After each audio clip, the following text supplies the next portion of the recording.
Guys দেখতে পাচ্ছেন ইতিমধ্যে কিন্তু সমন্বয়কদেরকে গণধোলায় গণপিটুনি করতেছে জনগণ।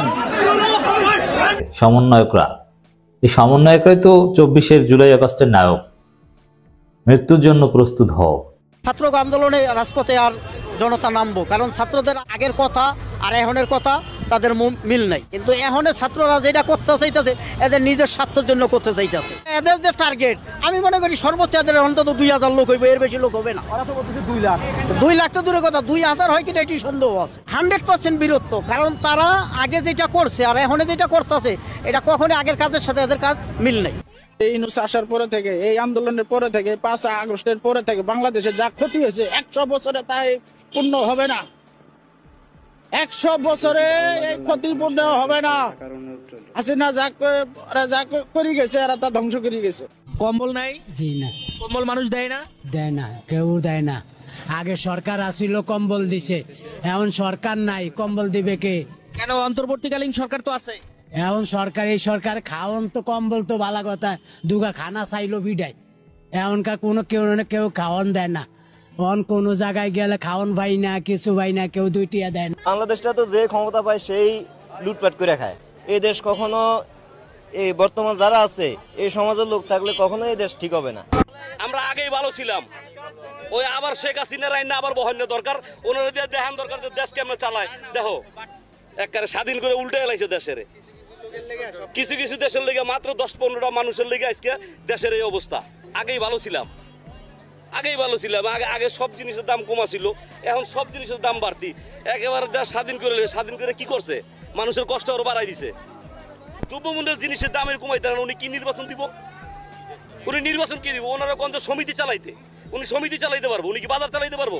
ডক্টর ইউনূস পালিয়েছে, সমন্বয়করা পালিয়েছে, কেউ দুবাই চলে গেছে, কেউ সিঙ্গাপুর চলে গেছে, কেউ অন্যত্র চলে গেছে। আওয়ামী লীগ আবার ফিরবে, সেটাও আবার ভয়ঙ্কর রূপে, জানিয়ে দেশ জুড়ে শুরু হয়েছে ব্যাপক আলোচনা সমালোচনা। বিস্তারিত থাকছে আরিফ হাসানের প্রতিবেদনে। আওয়ামী লীগ যদি আবার ফিরে আসে এর চেয়ে ভয়ঙ্কর পরিস্থিতি হবে। আমরা দেখেছি বিএনপি এখন থেকে চাঁদাবাজি করছে। জামাত দল গোছাচ্ছে, কিন্তু বিএনপি তো চাঁদাবাজি করছে। তো চাঁদাবাজি একটা দলকে আমি কেন ভোট দিব? নাইট ভাই, আসিফ ভাই, বিশ্বাস করেন ভাই, আজকে আমাকে ধরছে ভাই, কালকে আপনাদেরকে ধরবে। কুকুরের, আপনারা যেরকম নাইট ভাই কুকুরের মতো পিটাইছে না, আমারও ভাই কুকুরের মতো পিটাইছে ভাই। এখন পর্যন্ত সারা বাহিনী গোয়েন্দা বিভাগের মধ্যে ভাই শয়ে আওয়ামী লীগের টিমের লোকেরা রয়ে গেছে ভাই।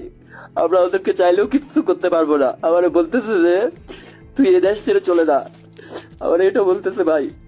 আমার কুকুরের মতো পিটাইছে ভাই, কুকুরের মতো পিটাইছে। প্রধানমন্ত্রী জননেত্রী শেখ হাসিনাকে সসম্মানে বাংলাদেশে ফিরে এনে তাকে আবার পুনরায় বাংলাদেশের প্রধানমন্ত্রী নির্বাচিত।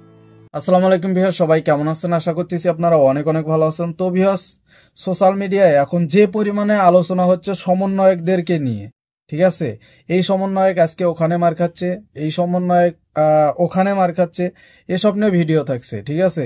তার মধ্যে সার্জিস এবং হাসনাত, এরা তো মানে এদের কথা কি বলবো।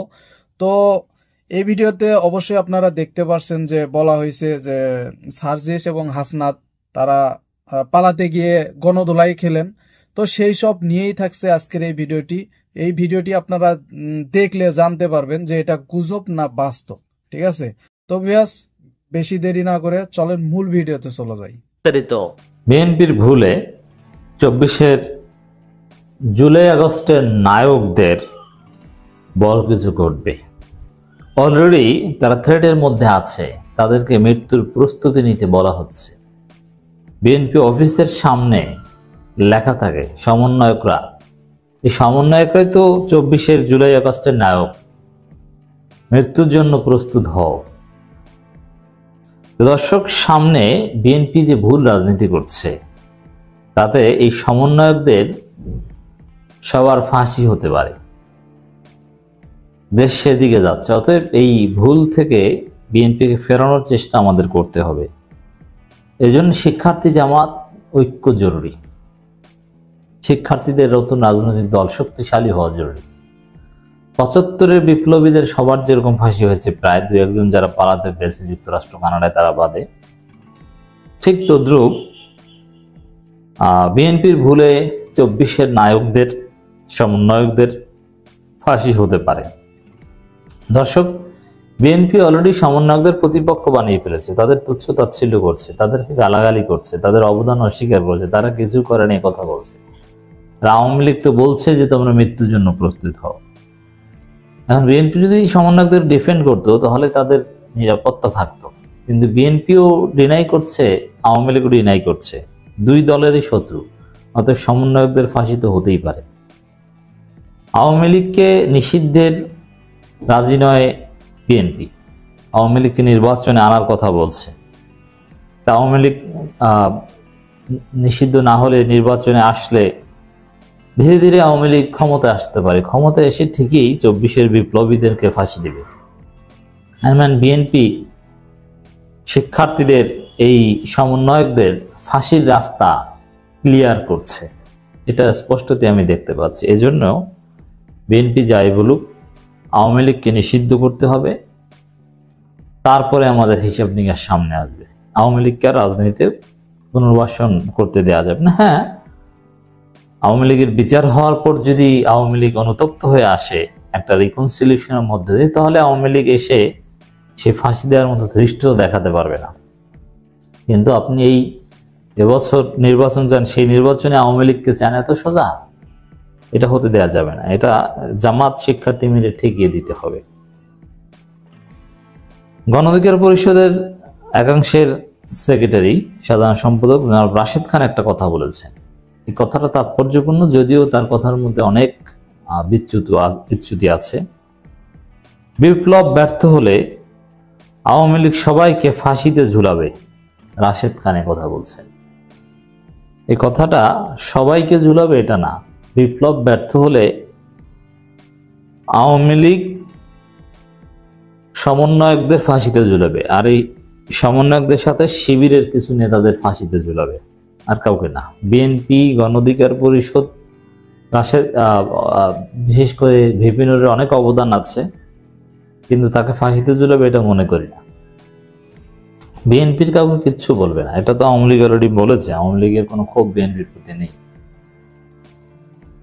আর বিপ্লব বলছেন গণ অধিকার পরিষদ, এটা একটা ভালো শব্দ যে না, বিএনপি তো বিপ্লব বলছে না, গণ অধিকার পরিষদ বিপ্লব বলছে। এই কথাটা ঠিক যে বিএনপি যে ভুল করছে তাদের ভুলেই কিন্তু বিপ্লব ব্যর্থ হওয়ার পালা। বিপ্লবের স্পিরিট ধারণ করছে না, কোনো রকম নির্বাচন করে তারা ক্ষমতা আসতে চায়। এভাবে যদি বিপ্লব ব্যর্থ হয় তাহলে আওয়ামী লীগ 10 বছর পর, 15 বছর পর, 20 বছর পর এসে হাসনাত, সাজিদ, সাদিক এদেরকে ফাঁসি দিবে। গণ অধিকার পরিষদের সাধারণ সম্পাদক মোহাম্মদ রাশেদ খান বলেছেন, শেখ হাসিনা বাংলাদেশে পাপিষ্ট এক ফ্যাসিস্ট রেজিম প্রতিষ্ঠা করেছিল।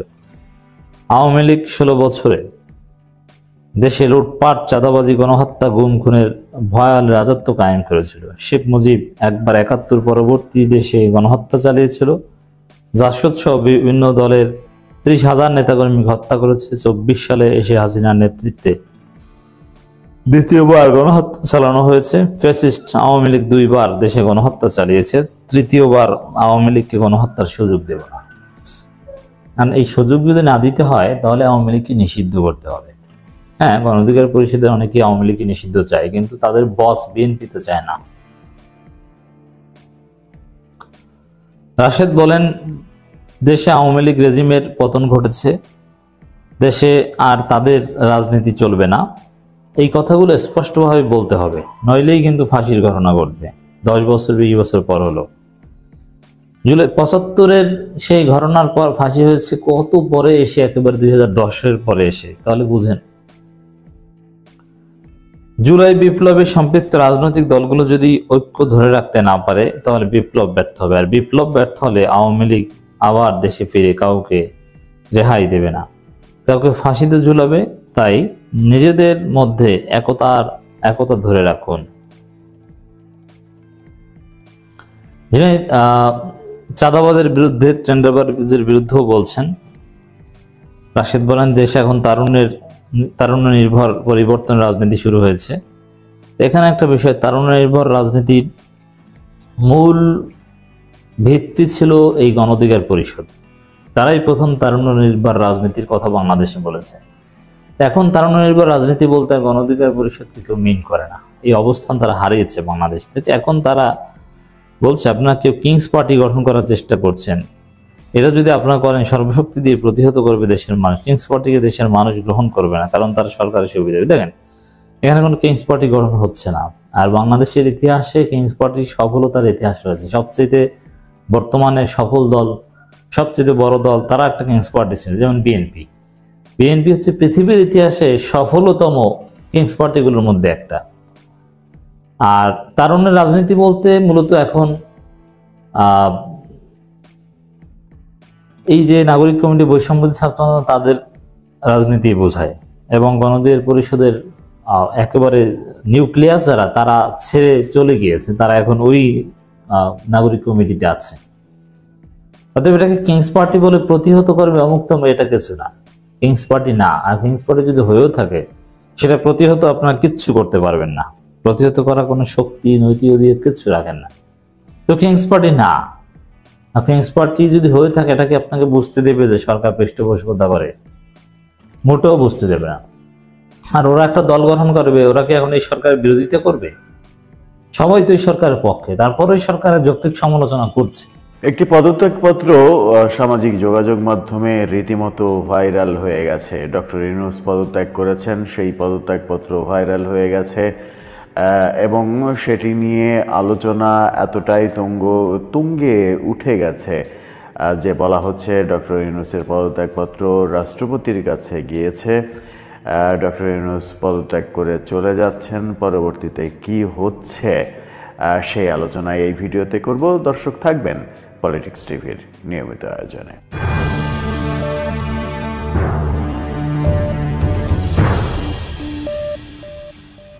বলছিলাম ডক্টর ইউনূসের পদত্যাগপত্র, একটি পদত্যাগপত্র সামাজিক যোগাযোগ মাধ্যমে বেশ ভাইরাল হয়েছে। সেখানে তিনি রাষ্ট্রপতির কাছে পদত্যাগপত্র লিখেছেন। প্রধান উপদেষ্টার পদ থেকে পদত্যাগ, এমন বিষয়কে কেন্দ্র করেই তিনি লিখেছেন আমি গভীর দুঃখের সঙ্গে জানাতে চাই যে 5 আগস্ট পরবর্তী বিভিন্ন সহিংসতা ও সংঘর্ষের প্রেক্ষিতে যেখানে 2100 জনেরও বেশি প্রাণ হারিয়েছে মানুষ, এবং আর কোনো প্রাণহানি এড়ানোর জন্য আমি পদত্যাগের সিদ্ধান্ত নিয়েছি।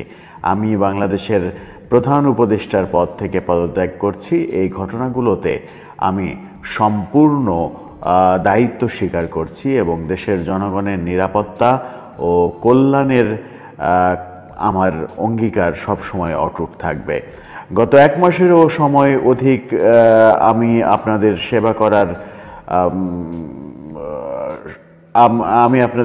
সেবা করার সুযোগ পেয়েছি, যা জীবনের সবথেকে বড় সম্মান। তবে সাম্প্রতিক ঘটনাবলী প্রমাণ করছে যে এই মুহূর্তে দেশকে এগিয়ে নিতে অন্য নেতৃত্বের প্রয়োজন।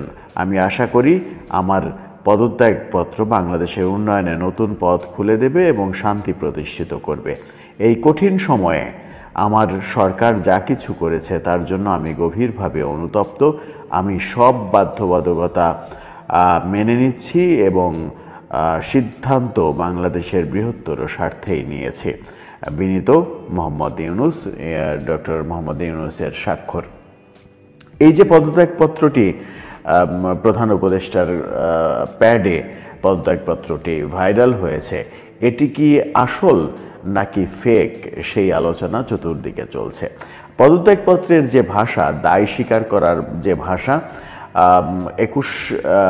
5 আগস্টের ঘটনার পরে যত হত্যাকাণ্ডের ঘটনা হয়েছে, 2100 জন বলা হয়েছে, সেই হত্যাকাণ্ডের দায় স্বীকার করে নেওয়া এবং এই পরিস্থিতি, হত্যাকাণ্ড যেন আরও না ঘটে, সেই জন্যই তিনি পদত্যাগ করছেন। এই ভাষাটাই আমার মনে হয় যে একটু বিতর্কিত হয়ে যায়। এই ভাষাটাই বলে যে এটা ডক্টর মোহাম্মদ ইউনূসের নাও হতে পারে। সামাজিক যোগাযোগ মাধ্যমে ভাইরাল হওয়া এই পদত্যাগপত্রটি আদৌ ডক্টর মোহাম্মদ ইউনূসের কিনা, সেই ভাবনাটা যখন হচ্ছে তখন ডক্টর ইউনূস সুইজারল্যান্ড সফরে রয়েছেন সেখান থেকে শোনা যাচ্ছে তিনি সফর সংক্ষিপ্ত করে দেশে ফিরছেন এবং এই পদত্যাগপত্র ভাইরাল হওয়ার ঘটনাকে আর এক উপদেষ্টা আসিফ নজরুল তিনি গুজব বলার চেষ্টা করেছেন। তিনি বলেছেন, পাগলের প্রলাপের মতো গুজব ছড়ানো হচ্ছে, আমরা ভালো আছি। উপদেষ্টাদের সম্পর্কেও নানা রকমের কথা চলছে। দুইজন উপদেষ্টা আসিফ মাহমুদ সজীব ভুঁইয়া এবং মাহফুজ আবদুল্লাহ তারা দুবাই চলে গেছেন। সার্জিস আলম সমন্বয়ক তিনি দেশের বাইরে চলে গেছেন। অন্যান্য উপদেষ্টারাও দেশের বাইরে চলে যাওয়ার পথে রয়েছেন এমন আলোচনা, কিন্তু গত রাত ভোরে, গত সারা রাত সব থেকে বেশি সামাজিক যোগাযোগ মাধ্যমে ফলাও হয়েছে। সামাজিক যোগাযোগ মাধ্যমে বিভিন্ন পেজ থেকে এইগুলোকে প্রমোট করা হয়েছে। আসিফ মাহমুদ সজীব ভুঁইয়ার একটি ছবি বিমানের ভেতরের একটি ছবিও বিভিন্ন জায়গায় দেখা গেছে। তারা আদৌ চলে গেছেন কিনা, এই চলে যাওয়াটাকে পালিয়ে যাওয়া বলছেন অনেকে। হাসনাত আবদুল্লাহ এখনও কুমিল্লায় অবস্থান করছেন এমন তথ্য দেয়া হয়েছে। ছাত্রলীগের সাবেক সাধারণ সম্পাদক সিদ্দিকী নাজমুল তিনি তার পোস্টে এই আসিফ মাহমুদ সজীব ভুঁইয়া চলে গেছেন, মাহফুজ আবদুল্লাহ চলে গেছেন, সার্জিস চলে গেছে, হাসনাত আবদুল্লাহ এখনও কুমিল্লায় রয়েছে, এরকম বিভিন্ন ইনফরমেশন দিয়ে একাধিক পোস্ট দিয়েছেন। আসিফ নজরুল এই ব্যাপারগুলোকে, এই সমস্ত ব্যাপারগুলোকে গুজব বলে উড়িয়ে দিয়েছেন, কিন্তু তিনি এটা বলেননি যে আসিফ মাহমুদ সজীব ভুঁইয়া যদি এবং মাহফুজ আবদুল্লাহ তারা যদি বিমানে উঠে থাকেন তাহলে কোন রাষ্ট্রীয় কাজে তারা দেশের বাইরে যাচ্ছেন সেই ব্যাপারটা পরিষ্কার করেননি। এখন ডক্টর মোহাম্মদ ইউনূস যদি ফিরে আসেন, এমন আলোচনাও কিন্তু চতুর্দিকে ছড়িয়ে পড়েছে গত রাত থেকে যে আজকে রাতেই সেনাবাহিনী ক্ষমতা নিয়ে নেবে। ডক্টর ইউনূস সরকার যেহেতু ব্যর্থ হয়েছে, তিনি যেহেতু পদত্যাগ করেছেন, এই সরকার আর থাকছে না, সেনা শাসন আসছে, জরুরি অবস্থা জারি হতে পারে, রাষ্ট্রপতি সেই ক্ষেত্রে একটা বড় ভূমিকা পালন করতে পারে। সব মিলিয়ে আমার মনে হয়েছে যে গত রাতটা একটা গুজবের রাত ছিল। সেই গুজব যেভাবে ছড়ানো হয়েছে তাতে অনেকেই আমরা সত্য বলে ভেবে নিতে পারি। আমি যদি আমার ব্যক্তিগত মতামত দিই তাহলে প্রধান উপদেষ্টার যে পদত্যাগপত্র ভাইরাল হয়েছে সেই পদত্যাগপত্রের ভাষা যেগুলো লেখা হয়েছে, 5 আগস্টের পরে হত্যাকাণ্ড, 2100 জনের মৃত্যু, সেগুলো দায় স্বীকার করে নেয়া, এই কথাগুলো ডক্টর ইউনূস যদি পদত্যাগ করতেন এবং তার পদত্যাগপত্রে নিশ্চিত করে এই কথাটা লেখা থাকার কথা নয়, কারণ এত বড় দায় স্বীকার করে তিনি নিজেকে বিপদের মহাসমুদ্রে ফেলবেন, এতটা বোকা ডক্টর মোহাম্মদ ইউনূসকে ভাবার কোনো কারণ থাকতে পারে কিনা সেটাও একটা বড় বিষয়। যাই হোক, এখন পর্যন্ত পদত্যাগপত্র ব্যাপারটাকে গুজব বলেই ধরে নেওয়া যেতে পারে। দেখা যাক শেষ পর্যন্ত এটা গুজব হয় নাকি সত্য হয়। কিন্তু উপদেষ্টাদের, বিশেষ করে আসিফ মাহমুদ সজীব ভুঁইয়ার বিমানের ছবিটা কবেকার, সেটা কি এখনকার নাকি আগের কোনো ছবি দিয়ে ব্যাপারটাকে এস্টাবলিশ করা হয়েছে, তিনি দেশের বাইরে চলে যাচ্ছেন, মাহফুজ আবদুল্লাহ দেশের বাইরে চলে যাচ্ছেন, সেটা অবশ্য সময় সাপেক্ষ এবং তদন্তের ব্যাপার। সব মিলিয়ে দর্শক, আপনার কাছে কি মনে হয় যে এই যে ঘটনাগুলো ঘটলো গত রাত থেকে আজকে পর্যন্ত, এখন পর্যন্ত সব থেকে বেশি চর্চিত হচ্ছে, সত্যি সত্যি কি ইউনূস সরকারের পতন হচ্ছে, সেনা শাসন আসছে, নাকি এগুলো স্রেফ গুজব বলে? আজকের ভিডিওটি এই পর্যন্তই ছিল। ভিডিও সম্পর্কে আপনাদের যদি কোনো মতামত থেকে থাকে, ভিডিওর কমেন্ট বক্স খোলা আছে, কমেন্ট বক্সে কমেন্ট করবেন। সবাইকে অসংখ্য ধন্যবাদ এতক্ষণ আমাদের সময় দেওয়ার জন্য। আর হ্যাঁ, আমাদের চ্যানেলের নতুন দর্শক হয়ে থাকলে অবশ্যই চ্যানেলটিকে সাবস্ক্রাইব করতে ভুলবেন না। বাই।